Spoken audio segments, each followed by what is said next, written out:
The Legend of Sleepy Hollow, found among the papers of the late Diedrich Knickerbocker.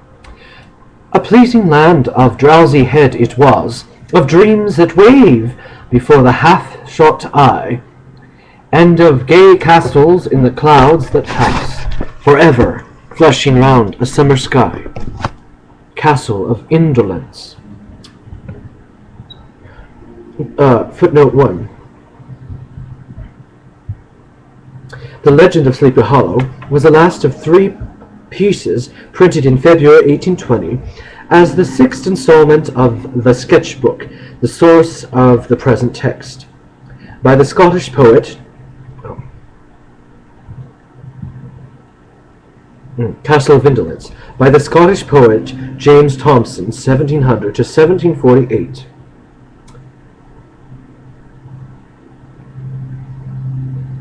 In the bosom of one of the spacious coves which indent the eastern shore of the Hudson, at that broad expansion of the river denominated by the ancient Dutch navigators the Tappan Zee, footnote 3, wide sea, in the Hudson near Tarrytown, and where they always prudently shortened sail, and implored the protection of St. Nicholas when they crossed, there lies a small market town, or rural port, which by some is called Greensburg, but which is more universally and properly known by the name of Tarrytown.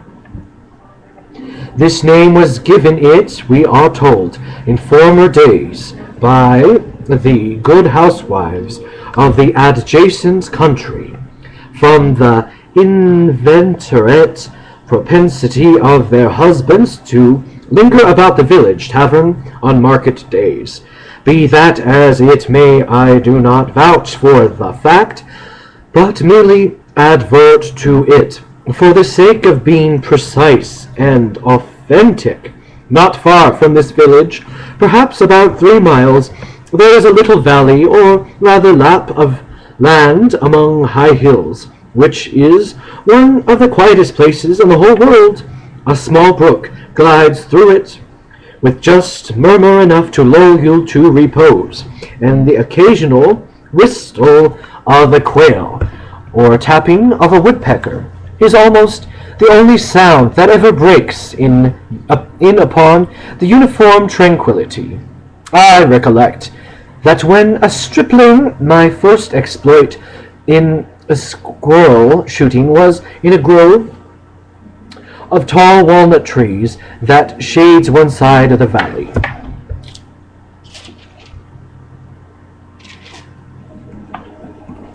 I had wandered into it at noontime, when all nature is peculiarly quiet, and was startled by the roar of my own gun as it broke the Sabbath stillness around, and was prolonged and reverberated by the angry echoes. If ever I should wish for a retreat, whether I might steal from the world and its distractions, and drink quietly away the remnant of a troubled life, I know of none more promising than this little valley.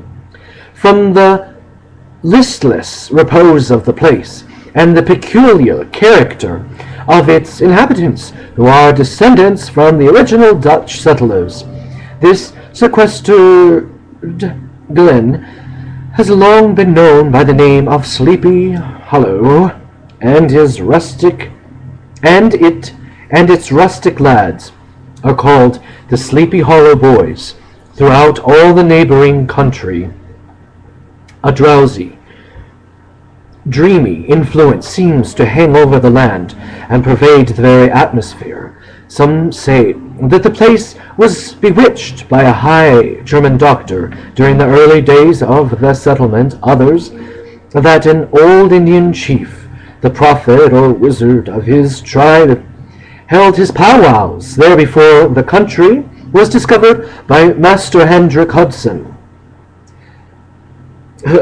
Footnote 5. Henry Hudson, 1611, English navigator in the service of the Dutch. Certain it is, the place still continues under the sway of some witching power that holds a spell over the minds of the good people, causing them to walk in a continual revelry. They are given to all kinds of marvelous beliefs, have trances and visions, and see strange sights, and hear music and voices in the air.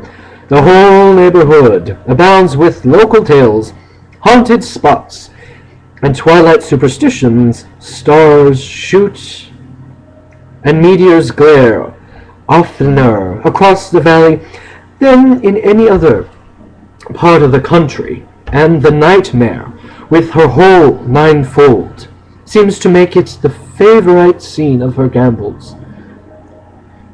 Footnote 6, i.e., the ninefolds of the demonic nightmare who rides her sleeping victims. C.F. Shakespeare's King Lear, 3-4-128.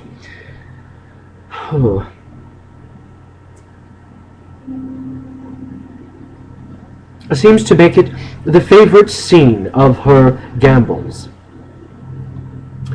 The dominant spirit, however, that haunts this enchanted region, and seems to be commander of all the powers of the air, is the apparition of a figure on horseback without a head. It is said by some to be the ghost of a Hessian. Footnote 7. German mercenaries from Hesse were hired by the British to fight against the colonists in the American Revolution. Hessian trooper, whose head had been carried away by a cannonball in some nameless battle during the Revolutionary War, and who is ever and anon seen by various of the country people, hurrying along in the gloom of night, as if on the wings of the wind. His haunts are not confined to the valley, but extend at times to the adjacent roads, and especially to the vicinity of a church that is at no great distance. Indeed, certain of the most authentic historians of those parts, who have been careful in collecting and collating the floating facts concerning this spectre, allege that the body of the trooper having been buried in the churchyard, the ghost rides forth to the scene of battle in nightly quest of his head, and the rushing speed with which he sometimes passes along the hollow like a midnight blast is owing to his being belated and in a hurry to get back to the churchyard before daybreak. Such is the general purport of this legendary superstition, which has furnished materials for many a wild story in that region of shadows, and the spectres known at all the country firesides by the name of the Headless Horseman of Sleepy Hollow.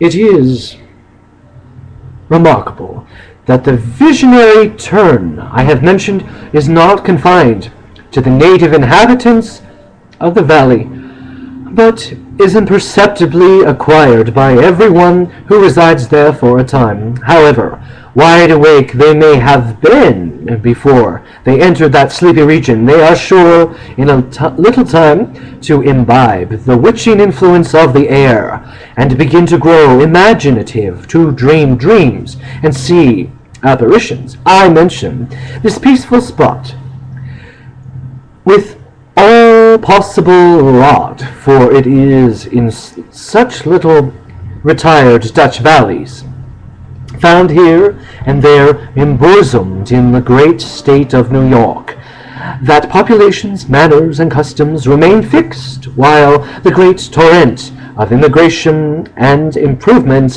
which is making such incessant changes in other parts of this restless country, sweeps by them unobserved. They are like those little nooks of still water, which border a rapid stream, where we may see the straw and bubble riding quieter at anchor, or slowly revolving in their mimic harbor, undisturbed by the rushing of the passing current. Though many years have elapsed since I trod the drowsy shades of Sleepy Hollow, Yet I question whether I should not still find the same trees and the same families vegetating in its sheltered bosom.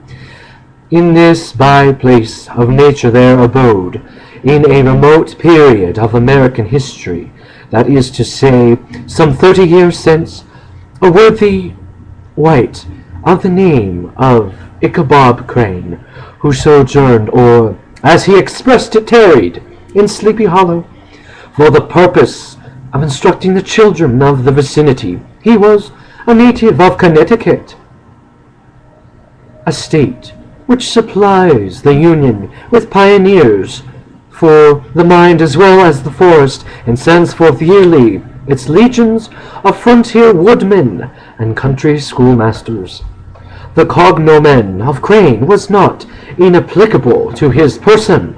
He was tall, but exceedingly lank, with narrow shoulders, long arms and legs, hands that dangled a mile out of his sleeves, feet that might have served for shovels, and his whole frame mostly loosely hung together. His head was small and flat at top, with huge ears, large green-glassy eyes, and a long snipe nose, so that it might have been mistaken for a weathercock perched upon his spindle neck, to tell which way the wind blew.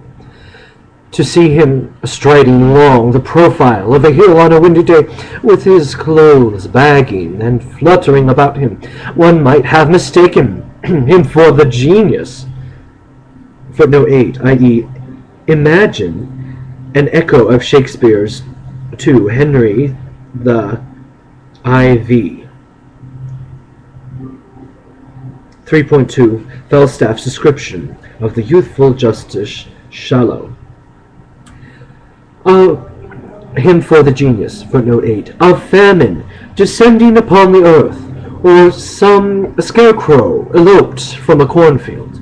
His schoolhouse was a low building of one large room, rudely constructed of logs, the windows partly glazed and partly patched with leaves of old copybooks. It was most ingeniously secured at vacant hours by a withe, footnote 9, slender, flexible branch, usually from a willow, used in place of rope. 1 Ely trap, twisted in the handle of the door, and stakes set against the window shutter, so that, though a thief might get in with perfect ease, he would find some embarrassment in getting out, an idea most probably borrowed by the architect Jost van Houten from the mystery of an eel pot.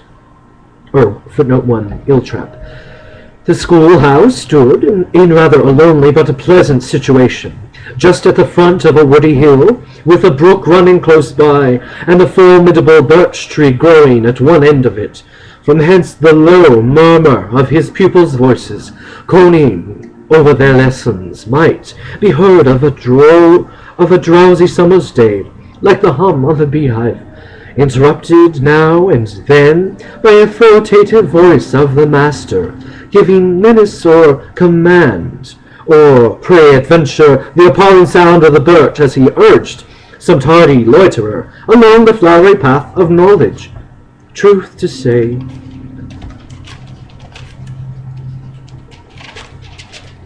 he was a conscientious man that ever bore in mind the golden maxim, spare the rod and spoil the child. Hudibras 2.843, 1664, by the English poet Samuel Butler, 1612 to 1680, ultimately from Proverbs 13:24. Ichabod Crane's scholars certainly were not spoiled.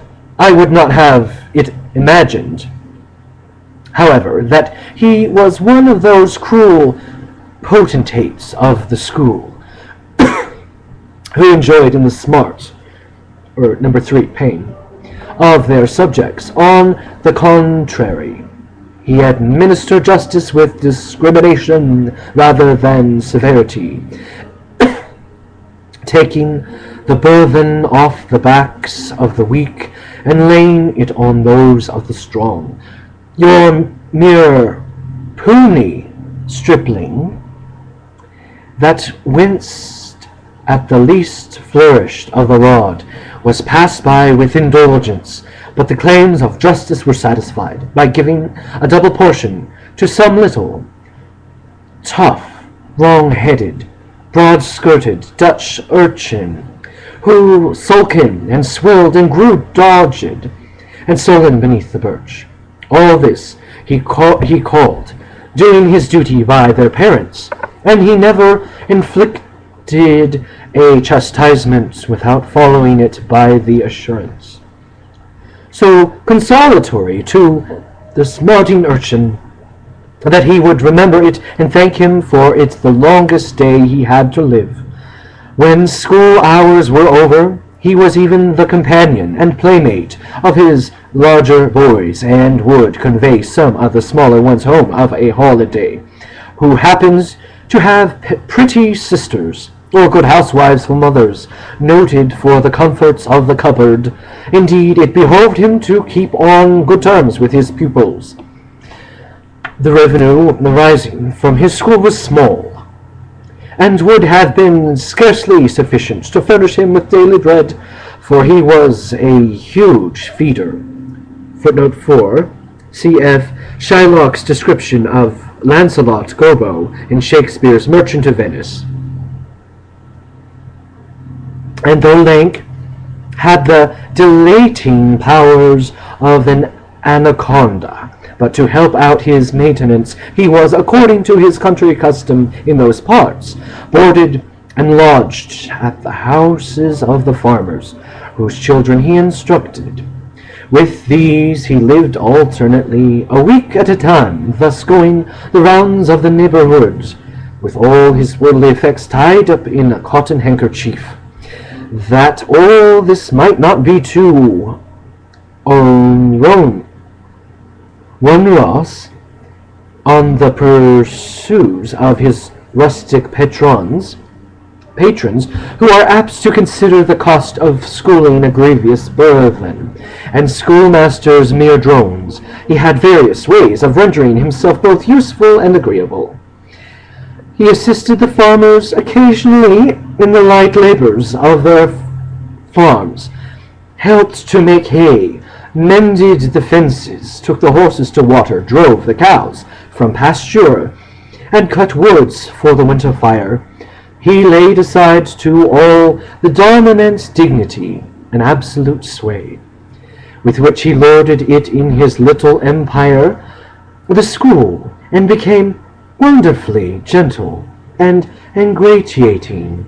He found favor in the eyes of the mothers by petting the children, particularly the youngest, and like the lion bold, which Whilom 5 is formerly, so magnanimously the lamb did hold. Footnote 6. In the New England Primer, a long-lived double-duty text that taught the Bible along with the alphabet, the letter L, consists of an illustration depicting Isaiah 11, 6-9, and the rhyme, "The lion bold, the lamb doth hold."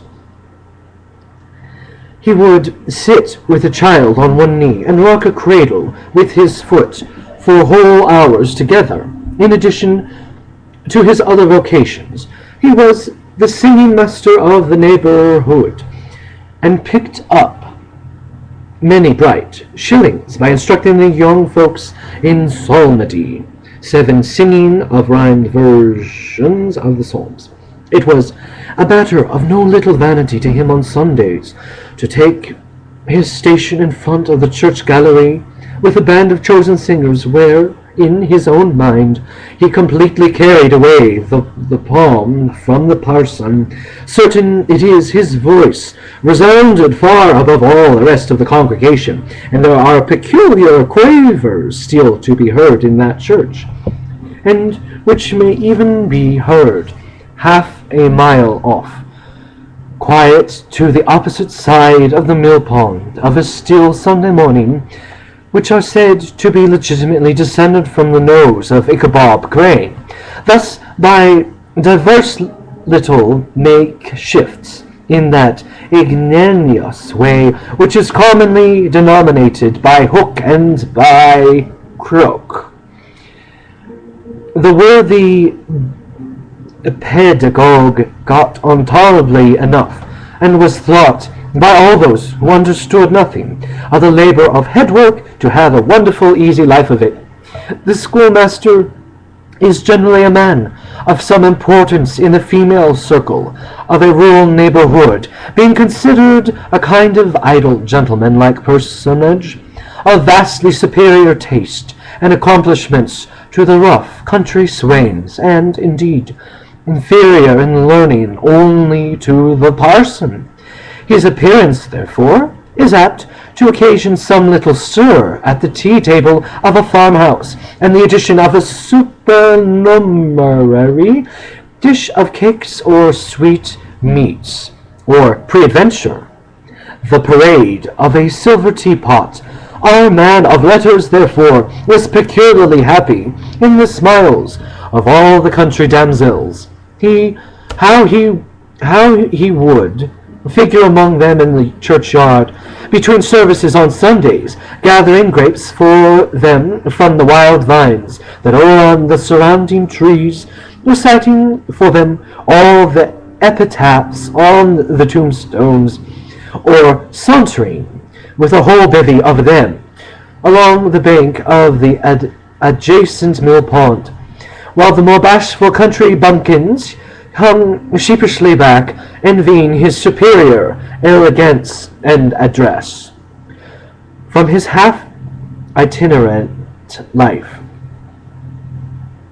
also, he was a kind of traveling gazette, carrying the whole budget of local gossip from house to house, so that his appearance was always greeted with satisfaction. He was, moreover, esteemed by the woman as a man of great erudition, for he had read several books quite through, and was a perfect master of Cotton Mather's History of New England Witchcraft.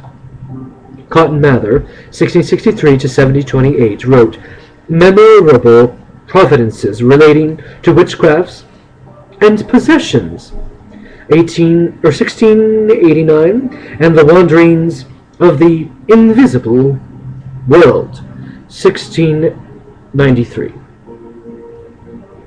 in which, by the way, he most firmly and potently believed. He was, in fact, an odd mixture of small shrewdness and simple credulity. His appetite for the marvelous and his powers of digesting it were equally extraordinary, and both had been increased by his residence in this spellbound region. No tale was too gross or monstrous for his capacity to swallow. It was often his delight, after his school was dismissed of an afternoon, to stretch himself on the rich bed of clover, bordering the little brook that whimpered past his schoolhouse, and there con over old Mather's direful tales, until the gathering dusk of evening made the printed page a mere mist before his eyes. Then, as he wended his way by swamp and stream and awful, a terrifying woodland, to the farmhouse, where he happened to be quartered, every sound of nature at that witching hour fluttered his excited imagination. The moaning of the whippoorwill from the hillside, the boding cry of the tree-toad, that harbinger of storm, the dreary hooting of the screech-owl, or the sudden rustling in the thicket of birds frightened from their roosts, the fireflies, too, which sparkled most vividly in the darkest places, now and then startled him as one of uncommon brightness, whose streams across his path, and if by chance a huge blockhead of a beetle came winging his blundering flight against him, the poor varlet was ready to give up the ghost, with the idea that he was struck with a witch's token, his only resource on such occasions, either to drowse thought, either to drown thought or drive away evil spirits was to sing psalm tunes. And the good people of Sleepy Hallow, as they sat by their doors of an evening, were often filled with awe at hearing his nasal melody in linked sweetness long drawn out, floating from the distant hill or along the dusty road. Another of his sources of fearful pleasure was to pass long winter evenings with the old Dutch wives, as they sat spinning by the fire, with a row of apples roasting and sputtering along the hearth, and listen to their marvelous tales of ghosts and goblins, and haunted fields, and haunted brooks, and haunted bridges, and haunted houses, and particularly of the headless horseman, or galloping Hessian of the Hollow, as they sometimes called him.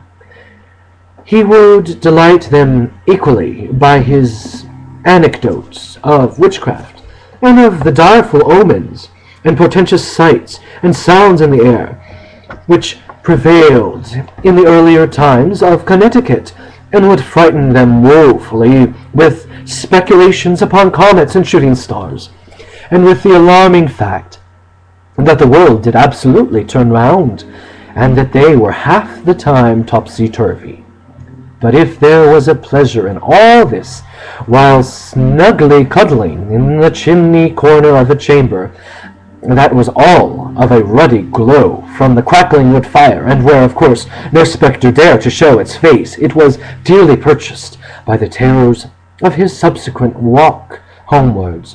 What fearful shapes and shadows beset his path amid the dim and ghostly glare of a snowy night? With what wistful look did he eye every trembling ray of light streaming across the waste fields from some distant window?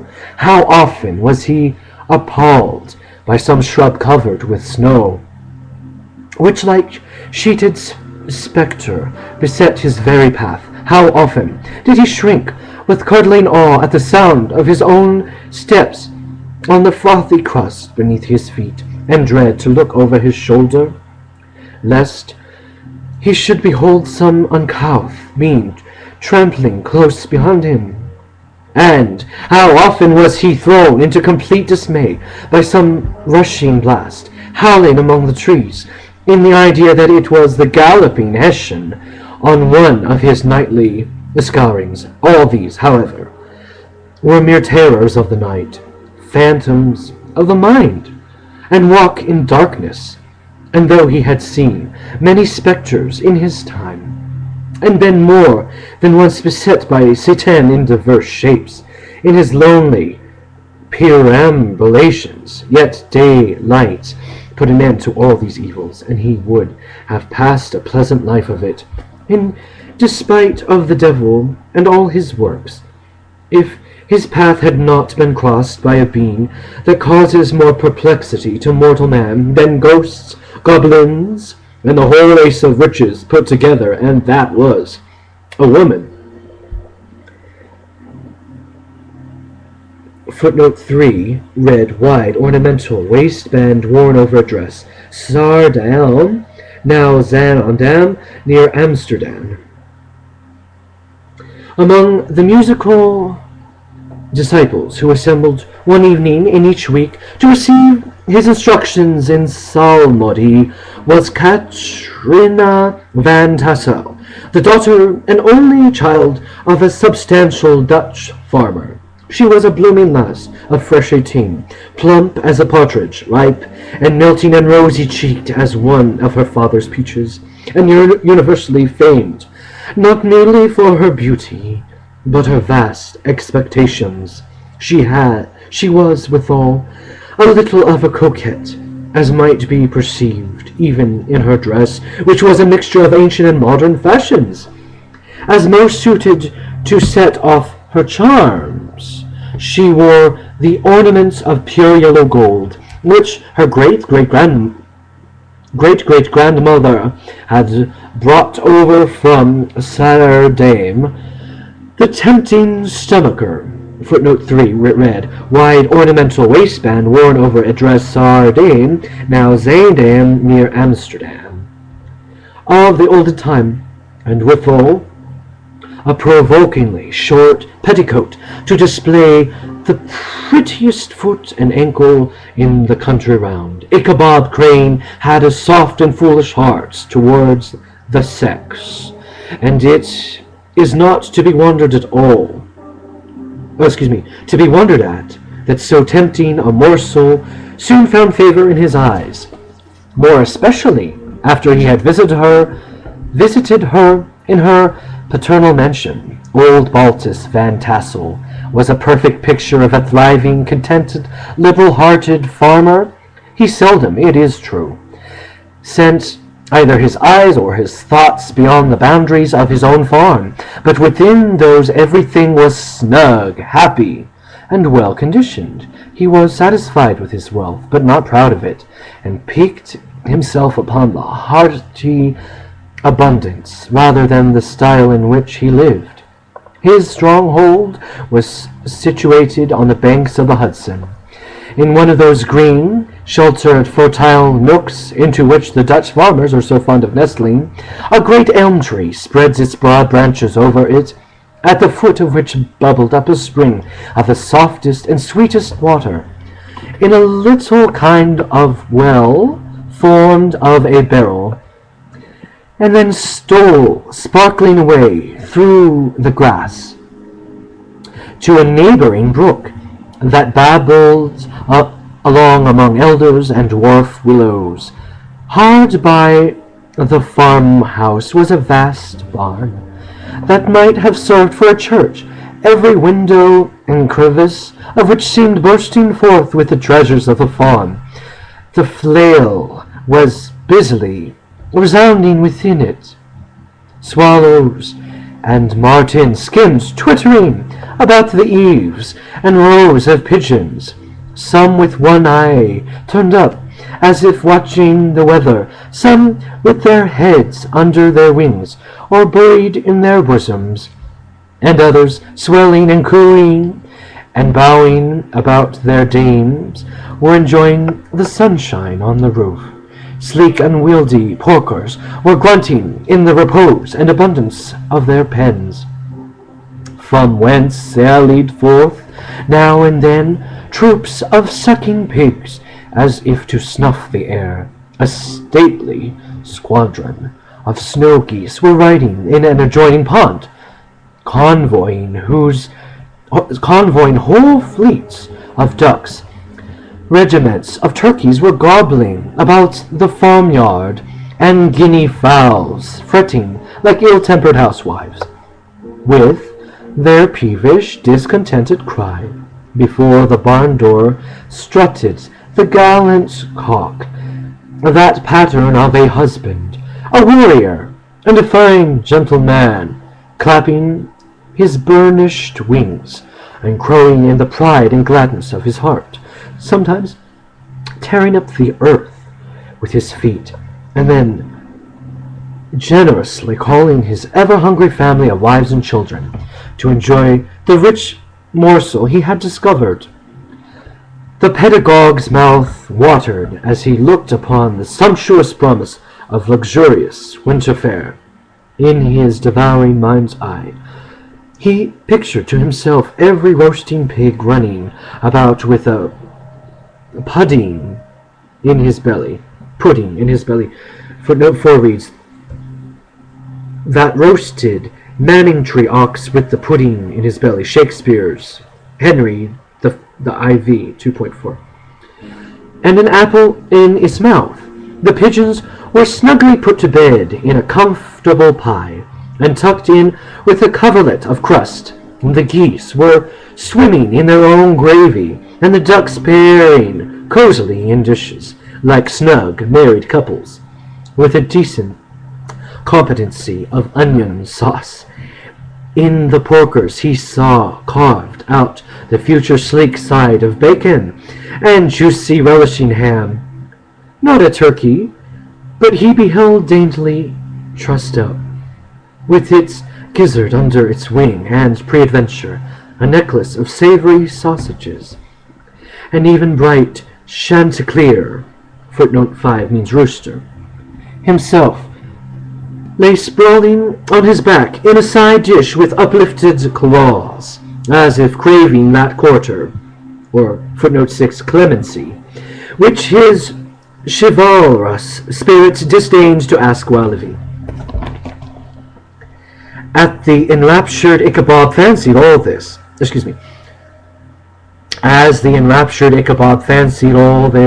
and as he rolled his great green eyes over the fat meadowlands, the rich fields of rye, of buckwheat and Indian corn, and the orchards burthened with ruddy fruit, which surrounded the warm tenement, footnote 7 means residence, of Van Tassel,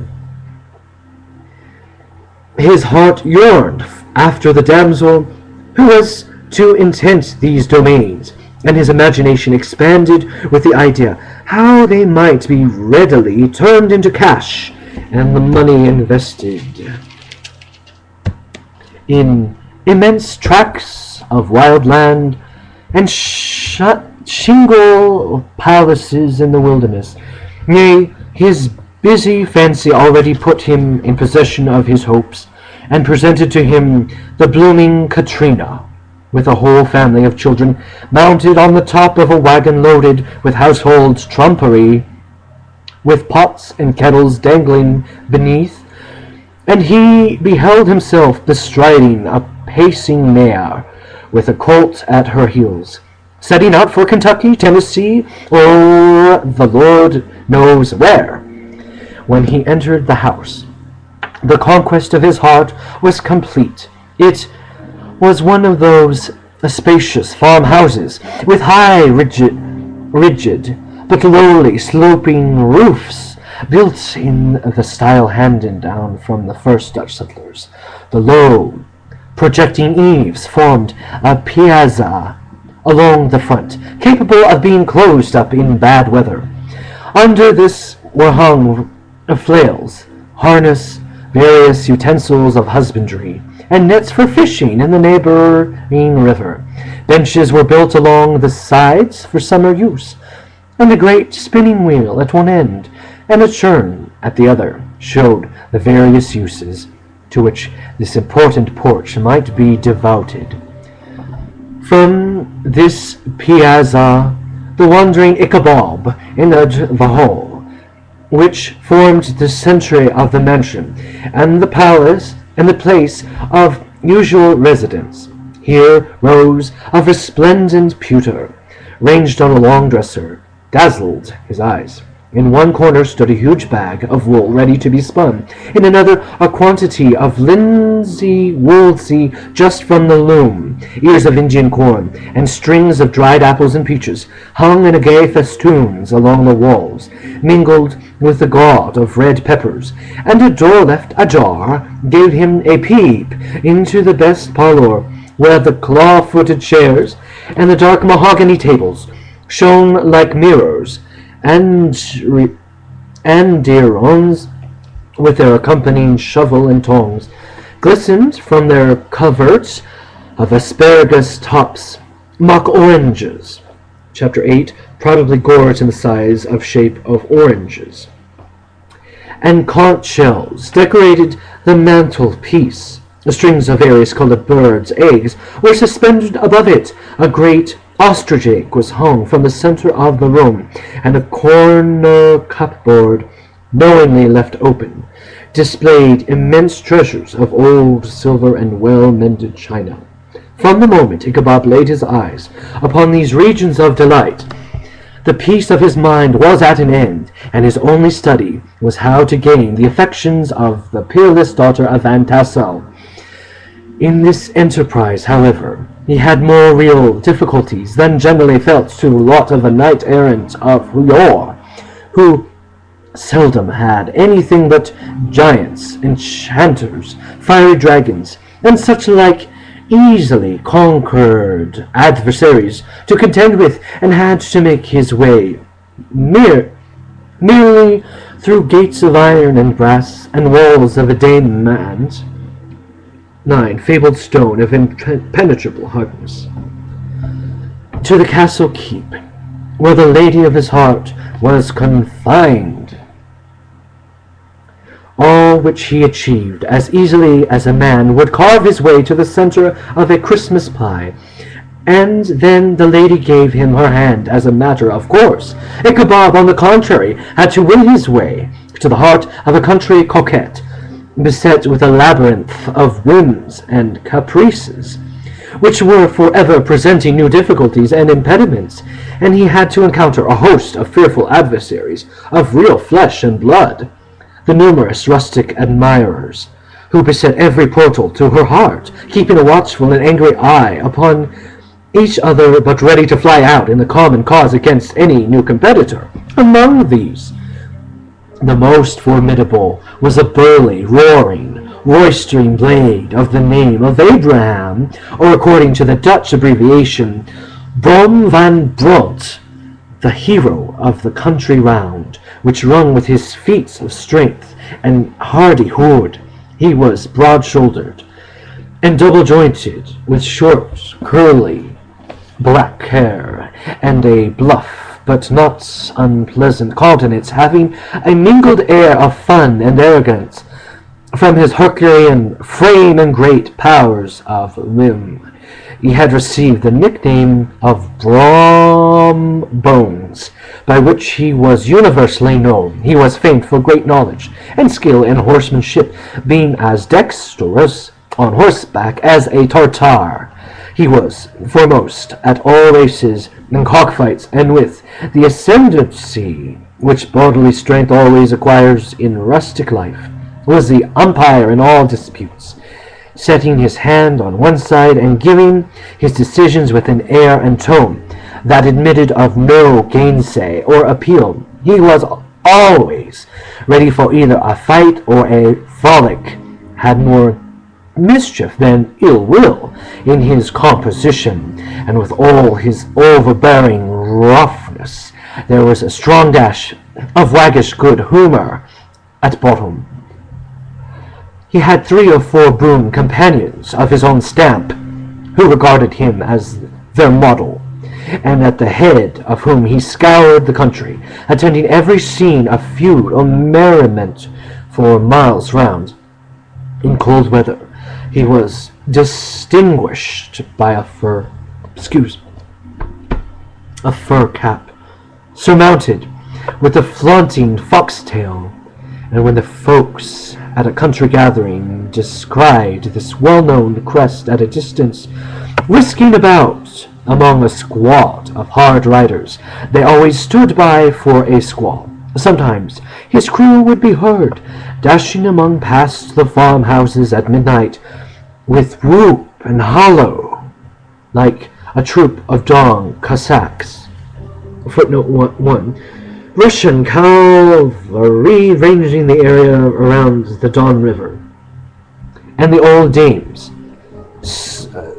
startled out of their sleep, would listen for a moment till the hurry-scurry had clattered by, and then exclaim, "Aye, there goes Brom Bones and his gang." The neighbors looked upon him with a mixture of awe, admiration, and goodwill, and when any madcap prank or rustic brawl occurred in the vicinity, always shook their heads and warranted Brom Bones was at the bottom of it. This rantipole,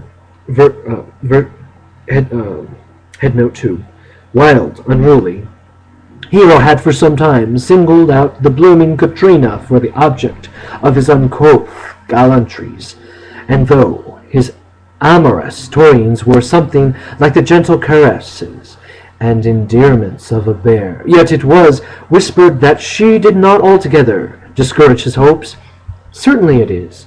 His advances were single for rival candidates to retire, who felt no inclination to cross a lion in his amours, insomuch that when his horse was seen tied to Van Tassel's paling, footnote 3, fence, of a Sunday night, a sure sign that his master was courting, or, as it is termed, sparkling within, All other suitors passed by in despair and carried the war into other quarters.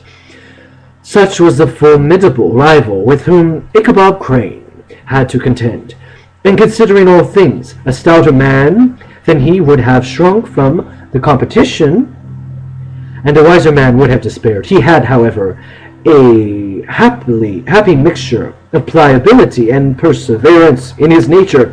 He was in form and spirit like a supple jack, footnote 4, cane made from a climbing plant with tough pilent stems, yielding but tough. Though he bent, he never broke, and though he bowed beneath the slightest pressure, yet the moment it was away, jerk, he was as erect and carried his head as high as ever. To have taken the field openly against his rival, would have been madness, for he was not a man to be thwarted in his amours any more than that stormy lover Achilles. Footnote 5. In Book 1 of Homer's Iliad, King Agamemnon takes the captive maiden Briseis from the warrior Achilles, who thereupon sulks in his tent during the Trojan War until he is roused to avenge his favorite Patroclus. Ichabod, therefore, made his advances in a quiet and gently insinuating manner. Under cover of his character of singing master, he made frequent visits at the farmhouse. Not that he had anything to apprehend from the meddlesome interference of parents, which is so often a stumbling block in the path of lovers. Balt Van Tassel was an easily indolent soul. He loved his daughter better even than his pipe, and like a reasonable man and an excellent father, let her have her way in everything. His notable little wife, too, had enough to do to attend to her housekeeping and manage the poultry, for, as she sagely observed, ducks and geese are foolish things, and must be looked after. But girls can take care of themselves. Thus, while the busy dame bustled about the house, or plied her spinning wheel at one end of the piazza, honest Balt would sit smoking his evening pipe at the other, watching the achievements of a little wooden warrior who, armed with a sword in each hand, was most valiantly fighting the wind on the pinnacle of the barn. In the meantime, Ichabod would carry on his suit with the daughter by the side of the spring under the great elm, or sauntering along in the twilight, that hour so favorable to the lover's eloquence. I profess not to know how women's hearts are wooed and won. To me they have always been matters of riddle and admiration. Some seem to have but one vulnerable point or door of access, while others have 1,000 avenues, and may be captured 1,000 different ways. It is a great triumph of skill to gain the former, but a still greater proof of generalship to maintain possession of the later. For a man must battle for his fortress at every door and window. He that wins 1,000 common hearts is therefore entitled to some renown. But he who keeps undisputed sway over the heart of a coquette is indeed a hero. Certain it is, this was not the castle with the redoubtable Brombones, and from the moment Ichabod Crane made his advances, the interest of the former evidently declined. His horse was no longer seen tied at the palings on Sunday nights, and a deadly feud gradually arose between him and the preceptor of Sleepy Hallow. Brom, who had a degree of rough chivalry in his nature, would fain have carried matters to open warfare, and settled their pretensions to the lady according to the mode of those most concise and simple reasoners, the knights errant of yore, by single combat. But Ichabod was too concise of the superior might of his adversary to enter the lists against him. He had overheard the boast of Bones that he would double the schoolmaster up and put him on a shelf. and he was too wary to give him an opportunity. There was something extremely provoking to this obstinately pacific system. It left Brom no alternative but to draw upon the funds of rustic waggery in his disposition and play off boorish practical jokes upon his rival. Ichabod became the object of whimsical persecution to Bones and his gang of rough riders.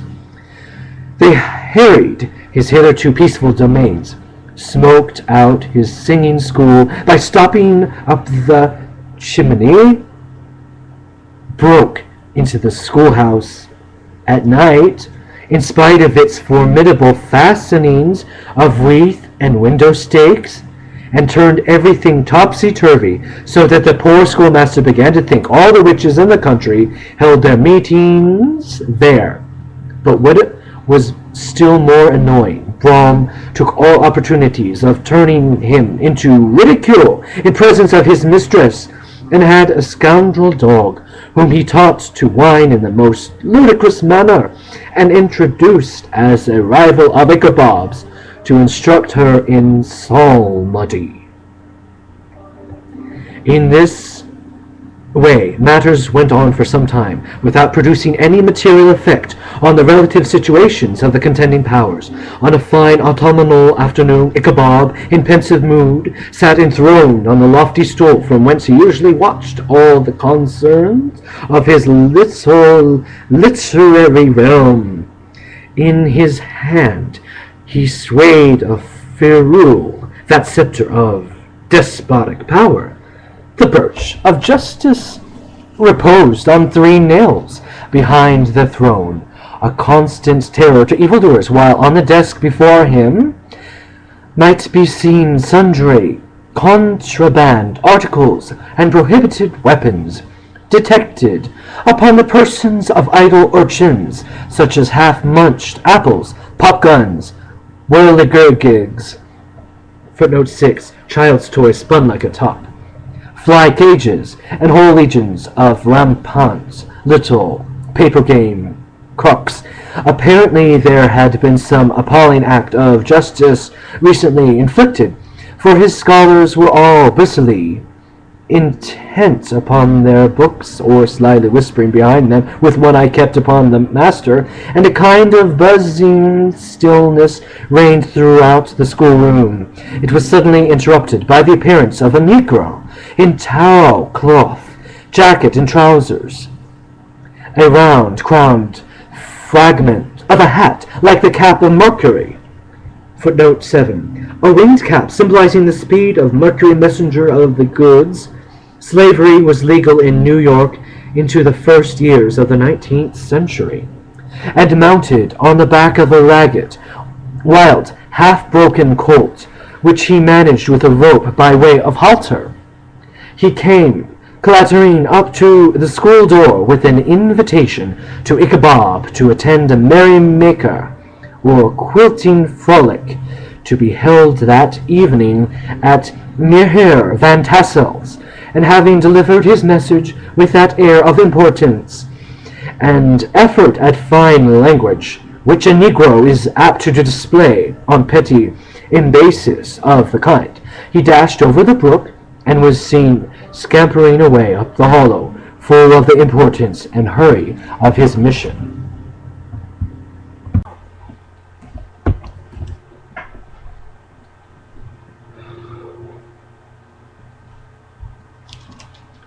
The Legend of Sleepy Hallow by Washington Irving, Part 2. Brom, who had a degree of rough chivalry in his nature, would fain have carried matters to open warfare, and settled their pretensions to the lady, according to the mode of those most concise and simple reasoners. The knights errant of yore, by single combat, but Ichabod was too conscious of the superior might of his adversary to enter the lists against him. He had overheard the boast of Bones, that he would double the schoolmaster up and put him on a shelf, and he was too weary to give him an opportunity. There was something extremely provoking in this obstinately pacific system. It left Brom no alternative but to draw upon the funds of rustic wagery in his disposition, and play off boorish practical jokes upon his rival. Ichabod became the object of whimsical persecution to Bones and his gang of rough riders. They harried his hitherto peaceful domains, smoked out his singing school by stopping up the chimney, broke into the schoolhouse at night, in spite of its formidable fastenings of withen window stakes, and turned everything topsy-turvy, so that the poor schoolmaster began to think all the witches in the country held their meetings there. But what was still more annoying, Brom took all opportunities of turning him into ridicule in presence of his mistress, and had a scoundrel dog, whom he taught to whine in the most ludicrous manner, and introduced as a rival of Ichabod's, to instruct her in psalmody. In this way matters went on for some time, without producing any material effect on the relative situations of the contending powers. On a fine autumnal afternoon, Ichabod, in pensive mood, sat enthroned on a lofty stool from whence he usually watched all the concerns of his little literary realm. In his hand he swayed a ferule, that sceptre of despotic power, the birch of justice, reposed on 3 nails behind the throne, a constant terror to evildoers, while on the desk before him might be seen sundry contraband articles and prohibited weapons, detected upon the persons of idle urchins, such as half-munched apples, pop-guns, whirligigs, footnote 6 says child's toy spun like a top, fly cages, and whole legions of rampant little paper game cooks. Apparently there had been some appalling act of justice recently inflicted, for his scholars were all busily intent upon their books, or slyly whispering behind them, with one eye kept upon the master, and a kind of buzzing stillness reigned throughout the schoolroom. It was suddenly interrupted by the appearance of a negro in tow clothing, jacket, and trousers, a round-crowned fragment of a hair, like the cap of Mercury, footnote 7, a winged cap symbolizing the speed of Mercury, messenger of the gods. Slavery was legal in New York into the first years of the 19th century. Like the cap of Mercury, and mounted on the back of a ragged, wild, half-broken colt, which he managed with a rope by way of halter, he came clattering up to the school door with an invitation to Ichabod to attend a merrymaking or quilting frolic to be held that evening at Myher Van Tassel's, and having delivered his message with that air of importance and effort at fine language, which a negro is apt to display on petty embassies of the kind, he dashed over the brook, and was seen scampering away up the hollow, full of the importance and hurry of his mission. All was now bustle and hubbub in the late quiet schoolroom. The scholars were hurried through their lessons without stopping at trifles. Those who were nimble skipped over half with impunity, and those who were tardy had a smart application now and then in the rear to quicken their speed or help them over a tall word. Books were flung aside,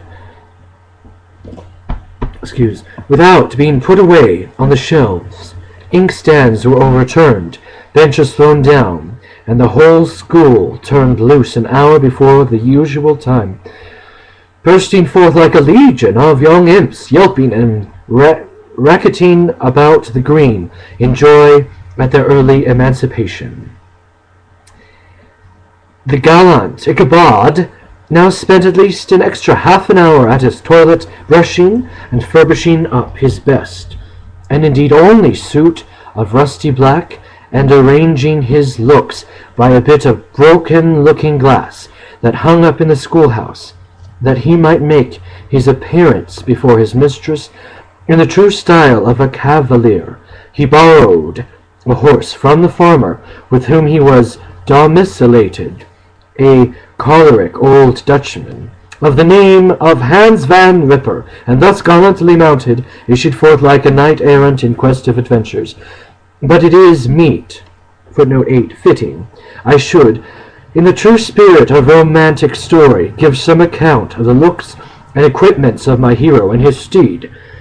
Footnote 9, the description recalls Cervantes' portrayal of Don Quixote and his horse Rocinante.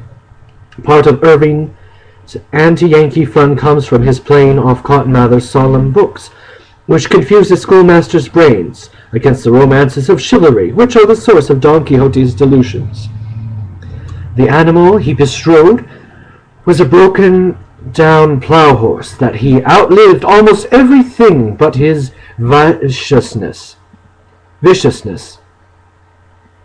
He was gaunt and shagged, with a ewe-neck and hammer-head. His rusty mane and tail were tangled and knotted with burrs. One eye had lost its pupil, and was glaring and spectral, but the other had the gleam of a genuine Deville in it. Still, he must have had fire and metal in his day, if we may judge from his name, which was Gunpowder. He had, in fact, been a favourite steed of his master's, the choleric Van Ripper, who was a furious rider, and had infused, very probably, some of his own spirit into the animal, for, old and broken down as he looked, there was more lurking deviltry in him than in any young filly in the country. Ichabod was a suitable figure for such a steed. He rode with short stirrups, which brought his knees nearly up to the pommel of the saddle. His sharp elbows stuck out like grasshoppers. He carried his whip perpendicularly in his hand, like a scepter. And as the horse jogged on, the motion of his arms was not unlike the flapping of a pair of wings. A small wool hat rested on the top of his nose, for so his scanty strip of forehead might be called, and the skirts of his black coat fluttered out almost in the horse's tail. Such was the appearance of Ichabod and his steed as they shambled out of the gate of Hans Van Ripper, and it was altogether such an apparition as is seldom to be met with in broad daylight. It was, as I have said, a fine autumnal day. The sky was clear and serene, and nature wore that rich and golden livery which we always associate with the idea of abundance. The forests had put on their sober brown and yellow, while some trees of the tenderer kind had been nipped by the frosts into brilliant dyes of orange, purple, and scarlet. Streaming files of wild ducks began to make their appearance high in the air.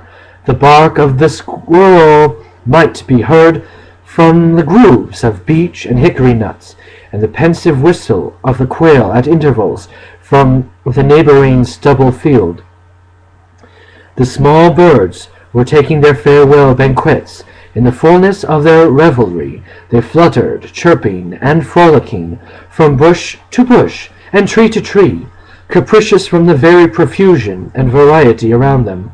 There was the honest cock-robin, the favourite game of stripling sportsmen, with its loud, querulous note, and the twittering blackbirds flying in sable clouds, and the golden-winged woodpecker, with his crimson crest, his broad black gorget, footnote 1 means throat, his broad black gorget, and splendid plumage, and the cedar bird, with its red-tipped wings and yellow-tipped tail, and its little Monterio cap, footnote 2 means hunting cap with a flat at the front, of feathers, and the blue jay, that noisy coxcomb, in his gay light blue coat and white underclothes, screaming and chattering, nodding and bobbing and bowling, and pretending to be on good terms with every songster of the grove. As Ichabod jogged slowly on his way, his eye ever open to every symptom of culinary abundance, reigned with delight over the treasures of jolly autumn. On all sides he beheld vast stores of apples, some hanging in oppressive opulence on the trees, some gathered into baskets and barrels for the market, others heaped up in rich piles for the cider press. Further on he beheld great fields of Indian corn, with its golden ears peeping from their leafy coverts, and holding out the promise of cakes and hasty puddings, and the yellow pumpkins lying beneath them, turning up their fair round bellies to the sun and giving ample prospects of the most luxurious of pies. And anon he passed the fragrant buckwheat fields, breathing the odor of the beehive, and as he beheld them, soft anticipations stole over his mind of dainty slapjacks, well buttered and garnished with honey or treacle. Footnote 5 means molasses. Footnote 3, when I said turning up their fair round bellies to the sun, bellies means C.F. Shakespeare, or the footnote 3 means C.F. Shakespeare's As You Like It, 2.7.154. Garnished with honey or treacle or molasses by the delicate little dimpled hand of Katrina Van Tassel. Thus feeding his mind with many sweet thoughts and sugared suppositions, he journeyed along the sides of a range of hills which look out upon some of the goodliest scenes of the mighty Hudson.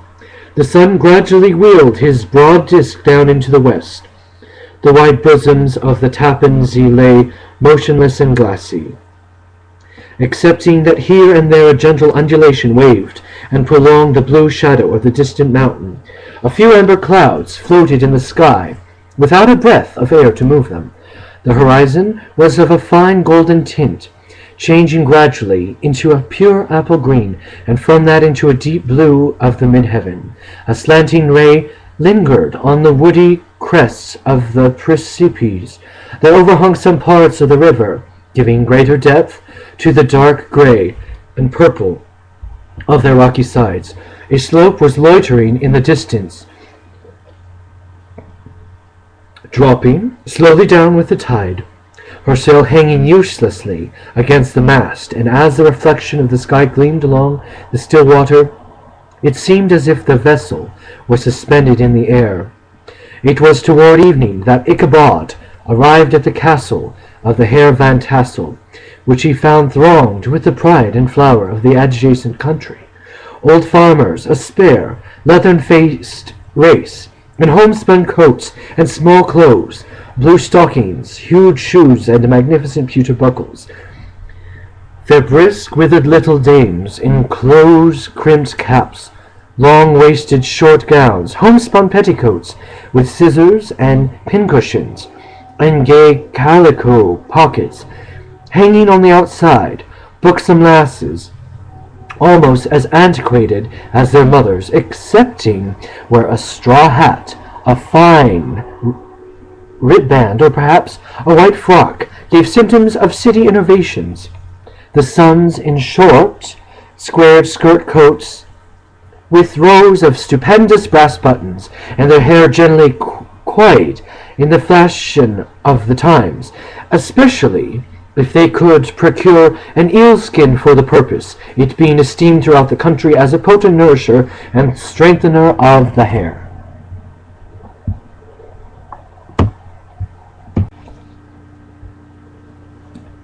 It was, as I have said, a fine autumnal day. The sky was clear and serene, and nature wore that rich and golden livery which we always associate with the idea of abundance. The forests had put on their sober brown and yellow, while some trees of the tenderer kind had been nipped by the frost into brilliant dyes of orange, purple, and scarlet. Streaming files of wild ducks began to make their appearance high in the air. The bark of the squirrel might be heard from the groves of beech and hickory nuts, and the pensive whistle of the quail at intervals from the neighboring stubble field. The small birds were taking their farewell banquets In the fullness of their revelry, they fluttered, chirping and frolicking from bush to bush and tree to tree, capricious from the very profusion and variety around them. There was the honest cock-robin, the favourite game of stripling sportsmen with its loud, querulous note, and the twittering blackbirds flying in sable clouds, and the golden-winged woodpecker with his crimson crest, his broad black gorget, footnote 1 means throat, and splendid plumage, the cedar bird with its red-tipped wings and yellow-tipped tail, and its little Monterey cap, footnote 2, hunting cap with a flap at the front, a Monterey cap of feathers, and the blue jay, that noisy coxcomb in his gay light blue coat and white underclothes, screaming and chattering, nodding and bobbing and bowing, and pretending to be on good terms with every songster of the grove. As Ichabod jogged slowly on his way, his eye, ever open to every symptom of culinary abundance, ranged with delight over the treasures of jolly autumn. On all sides he beheld vast stores of apples, some hanging in oppressive opulence on the trees, some gathered into baskets and barrels for the market, others heaped up in rich piles for the cider press. Further on he beheld great fields of Indian corn, with its golden ears peeping from their leafy coverts, and holding out the promise of cakes and hasty puddings, and the yellow pumpkins lying beneath them, turning up their fair round bellies, footnote 3, cf. Shakespeare's As You Like It, 2.7.154. Fair round bellies to the sun, and giving ample prospects of the most luxurious of pies, and anon he passed the fragrant buckwheat fields, breathing the odour of the beehive, and as he beheld them, soft anticipations stole over his mind of dainty slapjacks, well buttered, and garnished with honey or treacle, footnote 4, molasses, by the delicate little dimpled hand of Katrina Van Tassel. Thus, feeding his mind with many sweet thoughts and sugared suppositions, he journeyed along the sides of a range of hills which look out upon some of the goodliest scenes of the mighty Hudson. The sun gradually wheeled his broad disk down into the west. The wide bosom of the Tappan Zee lay motionless and glassy, excepting that here and there a gentle undulation waved and prolonged the blue shadow of the distant mountain. A few amber clouds floated in the sky without a breath of air to move them. The horizon was of a fine golden tint, changing gradually into a pure apple green, and from that into a deep blue of the mid-heaven. A slanting ray lingered on the woody crests of the precipices that overhung some parts of the river, giving greater depth to the dark gray and purple of their rocky sides. A slope was loitering in the distance, drooping slowly down with the tide, her sail hanging uselessly against the mast, and as the reflection of the sky gleamed along the still water, it seemed as if the vessel was suspended in the air. It was toward evening that Ichabod arrived at the castle of the Herr Van Tassel, which he found thronged with the pride and flower of the adjacent country, old farmers, a spare, leathern-faced race, in homespun coats and small clothes, blue stockings, huge shoes, and magnificent pewter buckles. Their brisk, withered little dames in close-crimped caps, long-waisted short gowns, homespun petticoats with scissors and pincushions, and gay calico pockets hanging on the outside. Buxom lasses, almost as antiquated as their mothers, excepting where a straw hat, a fine riband, or perhaps a white frock, gave symptoms of city innovations. The sons, in short square skirted coats with rows of stupendous brass buttons, their hair generally coiffed in the fashion of the times, especially if they could procure an eelskin for the purpose, it being esteemed throughout the country as a potent nourisher and strengthener of the hair. From Bones, however, was the hero of the scene, having come to the gathering of his favourite steed, Daredevil, a creature, like himself, full of mettle and mischief, and which no one but himself could manage. He was in fact noted for preferring vicious animals, given to all kinds of tricks, which kept the rider in constant risk of his neck, and held a trackable, well-broken horse as unworthy a lad of spirit. Fain would I pause to dwell upon the world of charms that burst upon the enraptured gaze of my hero, as he entered the state parlour of Van Tassel's mansion, not those of the bevy of buxom lasses, with their luxurious display of red and white, but the ample charms of a genuine Dutch country tea-table in the sumptuous time of autumn. Such heaped-up platters of cakes of various and almost indescribable kinds. Known only to experienced Dutch housewives, there was the doughty donut, the tender oily koek, number 5, kind of cruller or donut, and the crisp and crumbling cruller, sweet cakes and shortcakes, ginger cakes and honey cakes, and the whole family of cakes.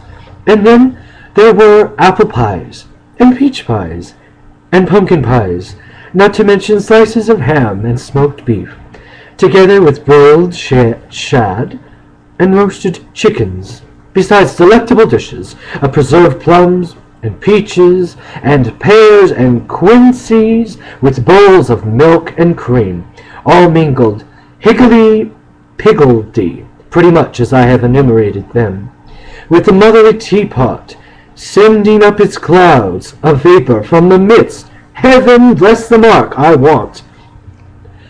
Footnote 6 is lack.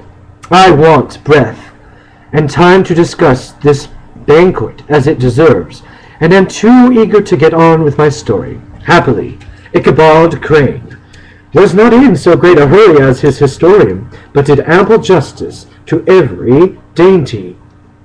He was a kind and thankful toad, whose heart dilated in proportion as his skin was filled with good cheer, and whose spirits rose with eating, as some men's do with drink.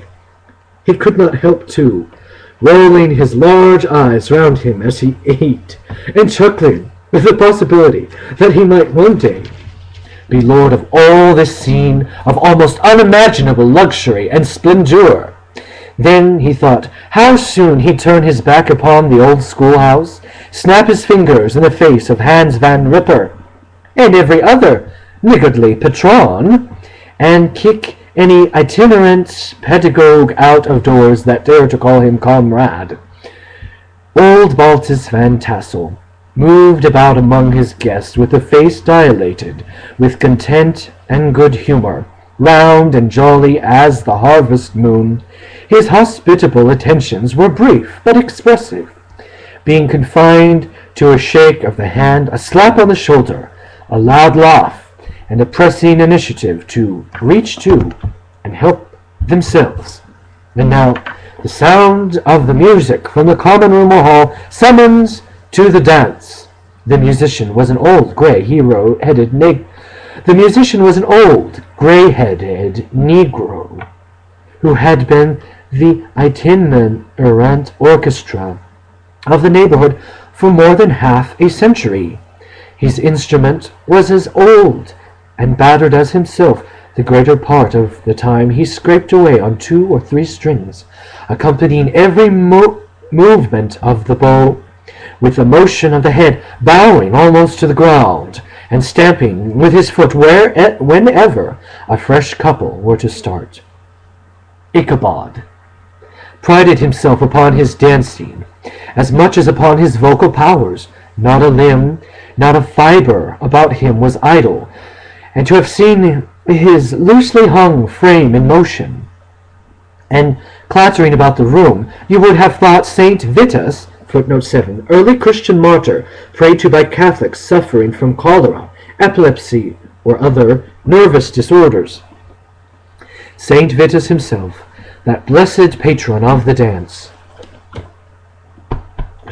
was figuring before you in person. He was the admiration of all the Negroes, who, having gathered of all ages and sizes from the farm and the neighborhood, stood forming a pyramid of shining black faces at every door and window, gazing with delight at the scene, rolling their white eyeballs, and showing grinning rows of ivory from ear to ear. How could the flogger of urchins be otherwise than animated and joyous? The lady of his heart was his partner in the dance. She smiled graciously in reply to all his amorous oglings, while Brom Booms, sorely smitten with love and jealousy, sat brooding by himself in one corner. When the dance was at an end, Ichabod was attracted to a knot of the Sager folks, who, with old Van Tassel, sat smoking at one end of the piazza, gossiping over former times and drawing out long stories about the war. This neighborhood, at the time of which I am speaking, was one of those highly favored places which abound with chronicle and great men. The British and American line had run near it during the war. It had therefore been the scene of marauding, and been infested with refugees, cowboys, footnote 8, Tory guerrillas, i.e., British partisans who raided the Tarrytown area during the Revolution, and all kinds of border chivalry. Just sufficient time had elapsed to enable each storyteller to dress up his tale with a little becoming fiction, and in the indistinctness of his recollection to make himself the hero of every exploit. There was the story of Dufou Martling, a large blue-bearded Dutchman who had nearly taken a British frigate with an old iron 9-pounder from a mud breastwork, footnote 9, hastily erected fortification, 9-pounder, small cannon firing 9-pound weights. Only that his gun burst at the 6th discharge, and there was an old gentleman, who shall be nameless, being too rich a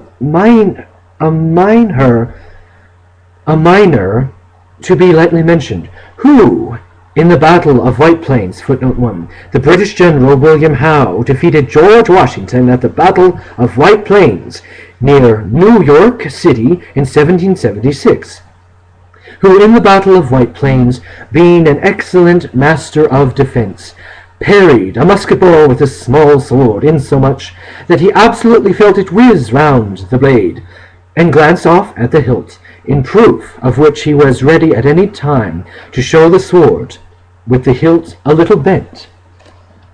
There were several more who had been equally great in the field, not one of whom but was persuaded that he had a considerable hand in bringing the war to a happy termination. But all these were nothing to the tales of ghosts and apparitions that succeeded. The neighborhood is rich in legendary treasures of the kind. Local tales and superstitions thrive best in these sheltered, long-settled retreats, but they are trampled underfoot by the shifting throng that forms the population of most of our country places.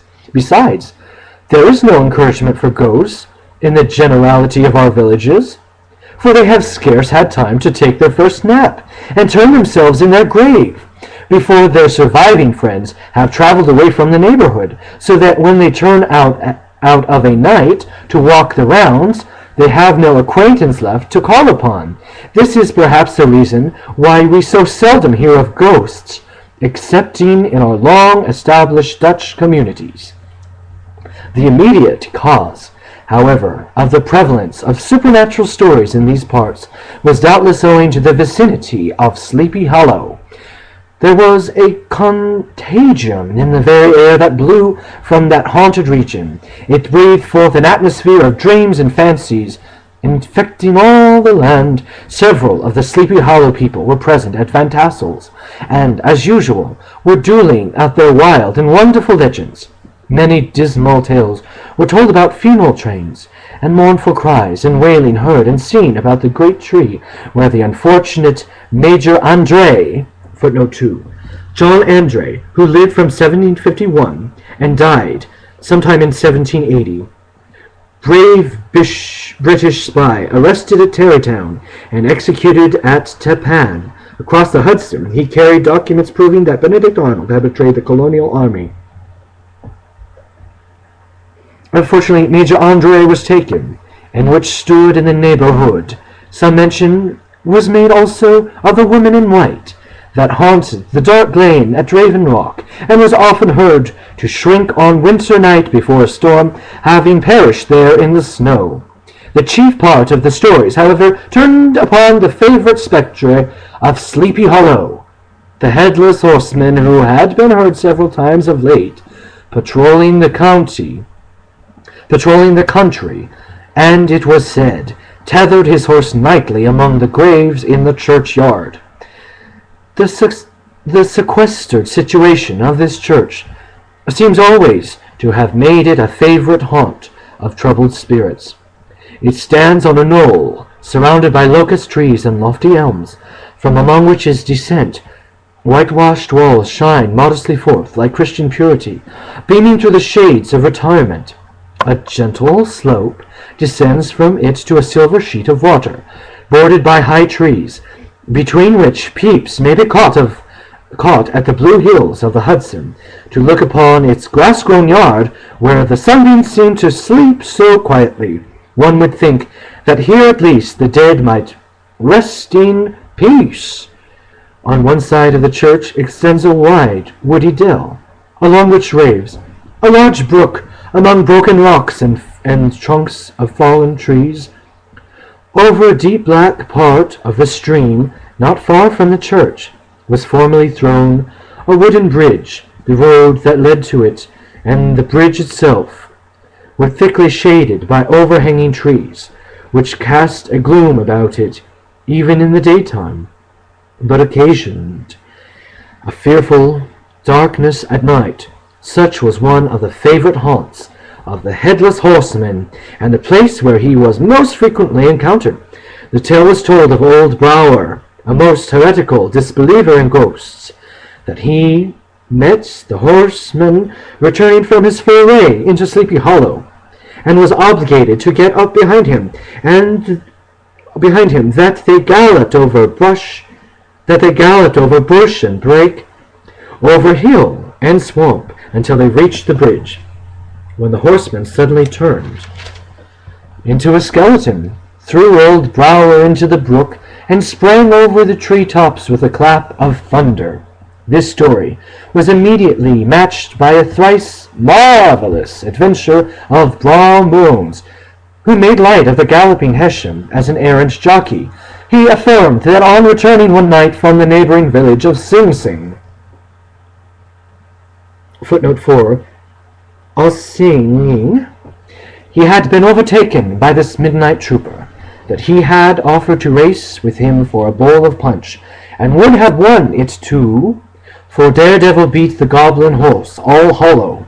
But just as they came to the church bridge, the Hessian bolted and vanished in a flash of fire. All these tales, told in that drowsy undertone with which men talk in the dark, and countenances of the listeners only now and then receiving a casual gleam from the glare of a pipe, sunk deep in the mind of Ichabod. He repaid them in kind with large extracts from his invaluable author Cotton Mather, and added many very marvelous events that had taken place in his native state of Connecticut, and fearful sights which he had seen in his nightly walks about Sleepy Hollow. The revel now gradually broke up, the old farmers gathering together their families in their wagons, and were heard for some time rattling along the hollow roads and over the distant hills. Some of the damsels, mounted on pillions, footnote 5, pad behind a saddle for a second rider. Behind their favorite swains, and their light-hearted laughter, mingling with the clatter of hoofs, echoed along the silent woodlands, sounding fainter and fainter until they gradually died away. and the late scene of noise and frolic was all silent and deserted. Ichabod only lingered behind, according to the custom of country lovers, to have a tete-a-tete with the heiress, to have a tete-a-tete with the heiress, fully convinced that he was now on the high road to success. What passed at this interview I will not pretend to say, for in fact I do not know. Something, however, I fear me, must have gone wrong, for he certainly sallied forth, after no very great interval, with an air quiet, desolate, and chop-fallen. Oh, these women! Could that girl have been playing of any of her coquettish tricks? Was her encouragement of the poor pedagogue all a mere sham to secure her conquest of his rival? Heaven only knows, not I. Let it suffice to say, Ichabod stole forth with the air of one who had been sacking a hen-roost, rather than a fair lady's heart, without looking to the right or left to notice the scene of rural wealth on which he had so often gloated. He went straight to the stable, and with several hearty cuffs and kicks, roused his steed most uncourteously from the comfortable quarters in which he was soundly sleeping, dreaming of mountains of corn and oats, and whole valleys of timothy and clover. It was the very witching time of night. C.F. Shakespeare's Hamlet, 3.2406. That Ichabod, heavy-hearted and bedrooped, pursued his travel homewards, along the sides of the lofty hills which rise above Tarrytown, and which he had traversed so cheerily in the afternoon. The hour was as dismal as himself. Far below him, the Tappan Zee spread its dusky and indistinct waste of waters, and with here and there the tall mast of a sloop riding quietly at anchor under the land. In the dead hush of midnight, he could even hear the barking of the watchdog from the opposite shore of the Hudson, but it was so vague and faint as only to give an idea of his distance from this faithful companion of man. Now and then, too, the long-drawn crowing of a cock, accidentally awakened, would sound far, far off, from some farmhouse, away among the hills, but it was like a dreaming sound in his ear. No signs of life occurred near him, but occasionally the melancholy chirp of a cricket, or perhaps the guttural twang of a bullfrog from a neighboring marsh, as if sleeping uncomfortably and turning suddenly in his bed. All these stories of ghosts and goblins that Ichabod had heard in the afternoon now came crowding upon his reflection. The night grew darker and darker. The stars seemed to sink deeper in the sky, and driving clouds occasionally hid them from his sight. He had never felt so lonely and dismal. He was, moreover, approaching the very place where many of the scenes of the ghost stories had been laid. In the center of the road stood an enormous tulip tree, which towered like a giant above all the other trees of the neighborhood, and formed a kind of landmark. Its limbs were vast, gnarled, and fantastic, twisting down almost to the earth, and rising again into the air, and they would have formed trunks for ordinary trees. It was connected with the tragical story of the unfortunate André, who had been taken prisoner hard by it, and it was universally known by the name of Major André's tree. The common people regarded it with a mixture of respect and superstition, partly out of sympathy for the memory of its ill-starred namesake, and partly from the tales, strange sights, and doleful lamentations told concerning it. As Ichabod approached this fearful tree, he began to whistle. He thought his whistle was answered.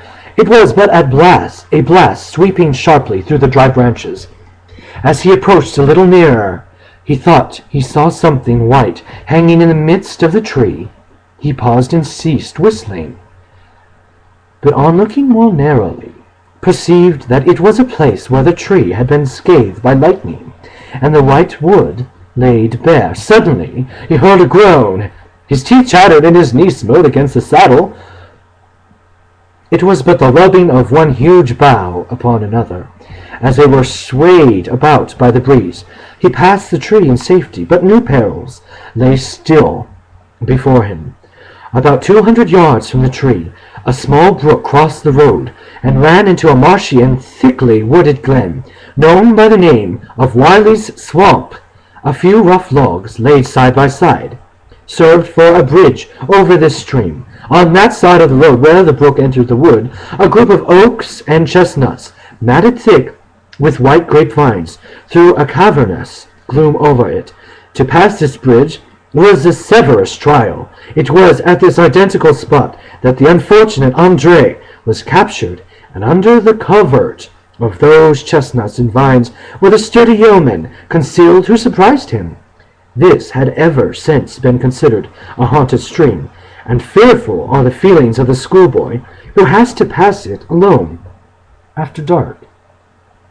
As he approached the stream, his head began to thump. He, however, summoned up all his resolution, gave his horse half a score of kicks in the ribs, and attempted to dash briskly across the bridge. But instead of starting forward, the perverse old animal made a lateral movement and lay broadside against the fence. Ichabod, whose fears increased with the delay, jerked the reins on the other side, and kicked lustily with the contrary foot. It was all in vain. His steed started, it is true, but it was only to plunge to the opposite side of the road into a thicket of brambles and alder bushes. The schoolmaster now bestowed both whip and heel upon the starveling ribs of old Gunpowder, who dashed forward, snuffling and snorting, but came to a stand just by the bridge, with a suddenness that had nearly sent his rider sprawling over his head. Just at this moment, a plashy tramp by the side of the bridge caught the sensitive ear of Ichabod. In the dark shadow of the grove, on the margin of the brook, he beheld something huge, misshapen, black, and towering. It stirred not, but seemed gathering up in the gloom like some gigantic monster ready to spring upon the traveler.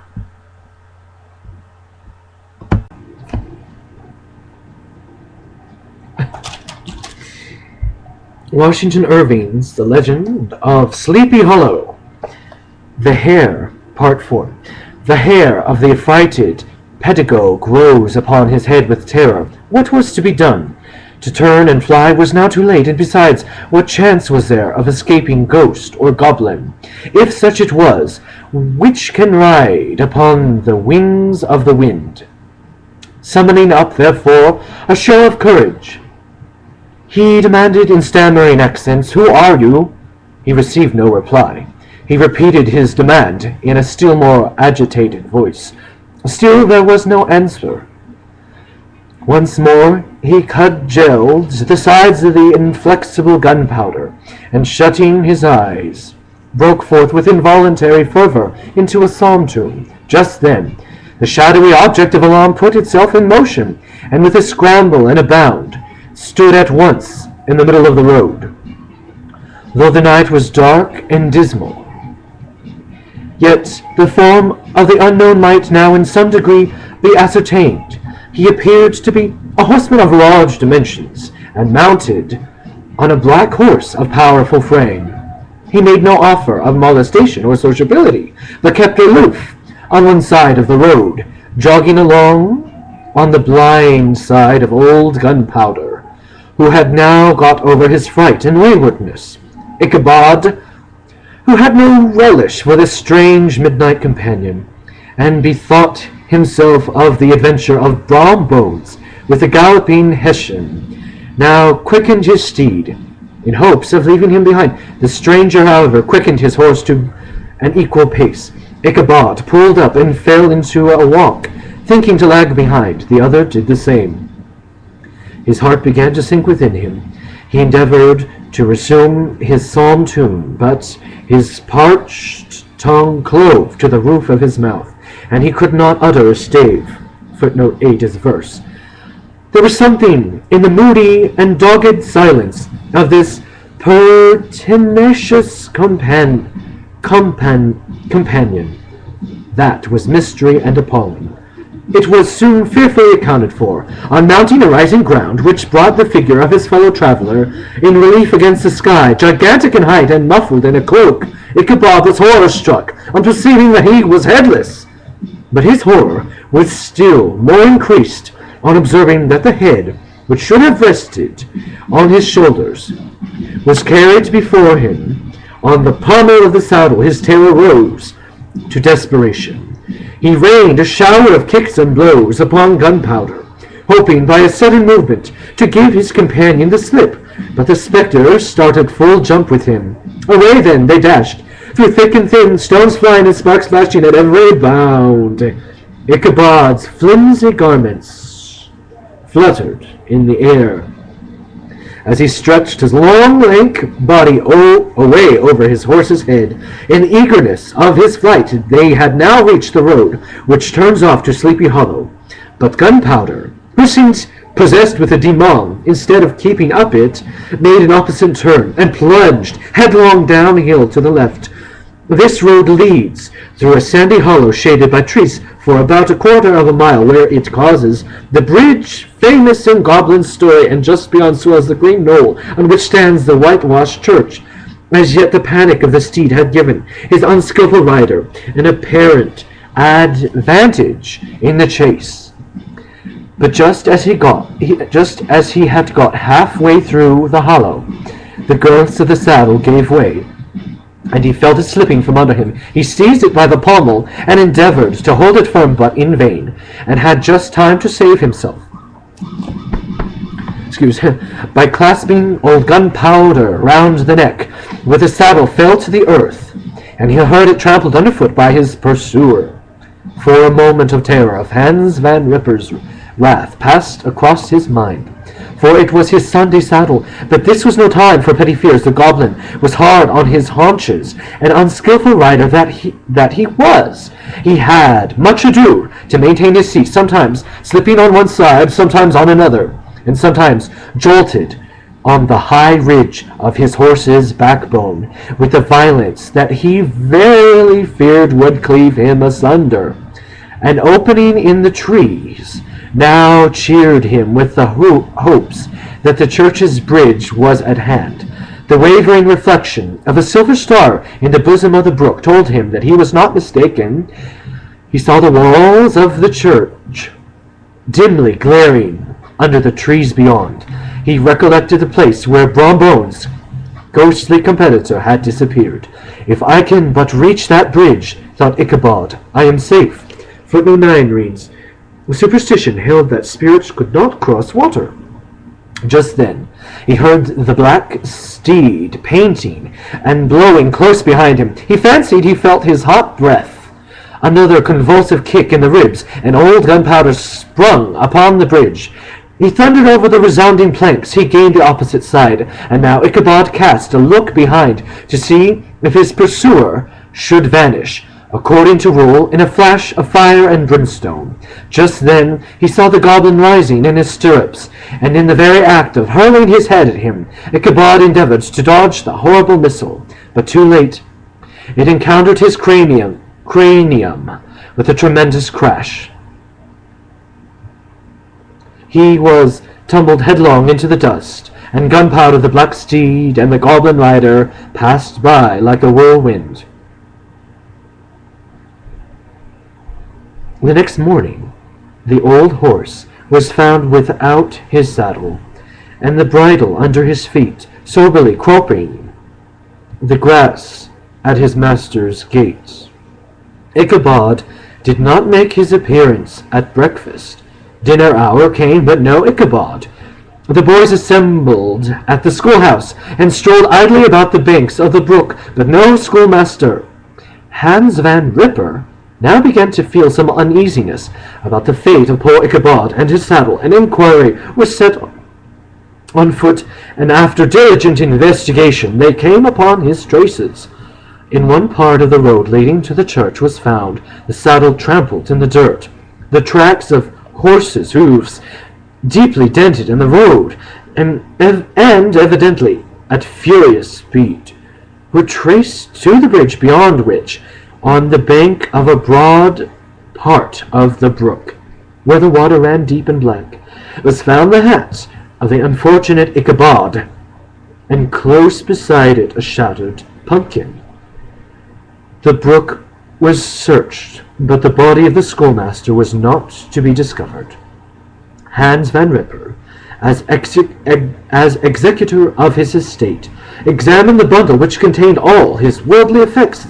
They consisted of 2 old shirts and a half, 2 stocks, footnote 1, wide bands or cravats, for the neck, a pair of worsted stockings with holes in them, an old pair of corduroy small clothes, a book of psalms, tunes full of dog's ears, a pitched pipe out of order, a rusty razor, a small pot of bear's grease for the hair, and a cast-iron comb.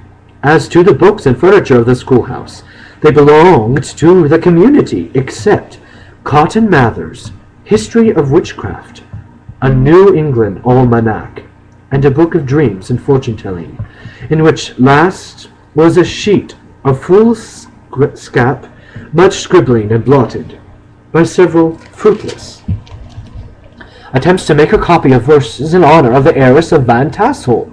These magic books and the poetic scrawl were forthwith consigned to the flames by Hans Van Ripper, who from that time forward determined to send his children no more to school, observing that he never knew any good come of this same reading and writing. Whatever money the schoolmaster possessed, and he had received his quarter's pay but a day or 2 before, he must have had about his person at the time of his disappearance. The mysterious event caused much speculation at the church on the following Sunday. Knots of gazers and gossips were collecting in the churchyard at the bridge, and at the spot where the hat and pumpkin had been found. The stories of Brower, of Bones, and a whole budget of others were called to mind, and when they had diligently considered them all, and compared them with the symptoms of the present case, they shook their heads and came to the conclusion that Ichabod had been carried off by the galloping Hessian. As he was a bachelor, and in nobody's debt, nobody troubled his head any more about him. The school was removed to a different quarter of the hollow, and although pedagogue reigned in his stead, and another pedagogue reigned in his stead, it is true, an old farmer, who had been down to New York on a visit several years after, and from whom this account of the ghostly adventure was received, brought home the intelligence that Ichabod Crane was still alive, and that he had left the neighborhood party through fear of the goblin and Hans Van Ripper, and partly in mortification at having been suddenly dismissed by the heiress, that he had changed his quarters to a distant part of the country, had kept school and studied law at the same time, had been admitted to the bar, turned politician, electioneered, written for the newspapers, and finally had been made a justice of the 10-pound court, footnote 2, small claims court. Brom Bones, too, who shortly after his rival's disappearance conducted the blooming Katrina in triumph to the altar, was absorbed to look exceedingly knowing whenever the story of Ichabod was related, and always burst into a hearty laugh at the mention of the pumpkin, which led some to suspect that he knew more about the matter than he chose to tell. The old country wives, however, who are the best judges of these matters, maintain to this day that Ichabod was spirited away by supernatural means, and it is a favorite story often told about the neighborhood round the winter evening fire.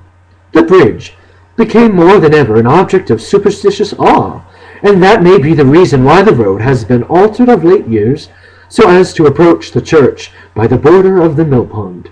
The schoolhouse, being deserted, soon fell to decay, and was reported to be haunted by the ghost of the unfortunate pedagogue, and the ploughboy, loitering homeward of a still summer evening, has often fancied his voice at a distance, chanting a melancholy psalm tune amid the tranquil solitudes of Sleepy Hollow.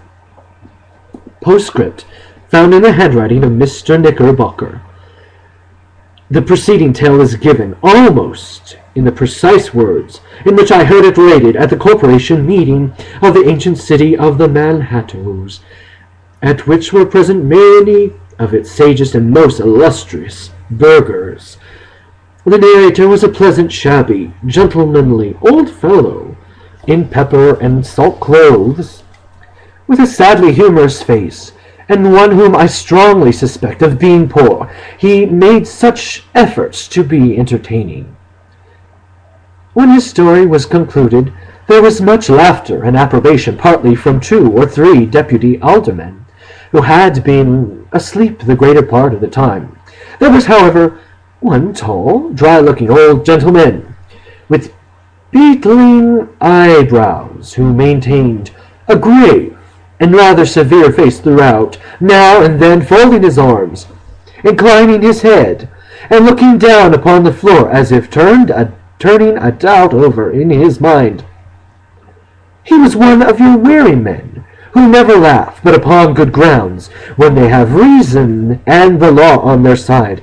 When the mirth of the rest of the company had subsided and silence was restored, he leaned one arm on the elbow of his chair, and sticking the other akimbo, demanded, with a slight but exceedingly sage motion of the head and contradiction of the brow, what was the moral of the story, and what it went to prove.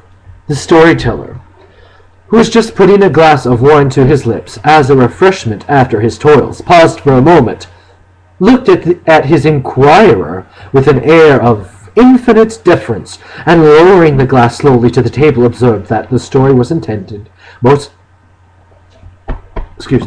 logically to prove that there is no situation in life but has its advantages and pleasures, provided we will but take a joke as we find it. That therefore he that runs races with goblin troopers is likely to have rough riding of it. Ergo, for a country schoolmaster to be refused the hand of a Dutch heiress is a certain step to high preferment in the state. The cautious old gentleman knits his brows tenfold closer after this explanation, being sorely puzzled by the ratiocination of the syllogism, while methought that one in pepper and salt eyed him with something of a triumphant leer. At length he observed that all this was very well, but still he thought the story a little on the extravagant. There were 1 or 2 points on which he had his doubts. Faith, sir, replied the storyteller, as to that matter, I don't believe one half of it myself. Capital D, capital K, initials, 1820. If you ask me, and skip the commentary, it was the overly protective father that liked to do a costume vanishing act. For a big storyteller liar, mythological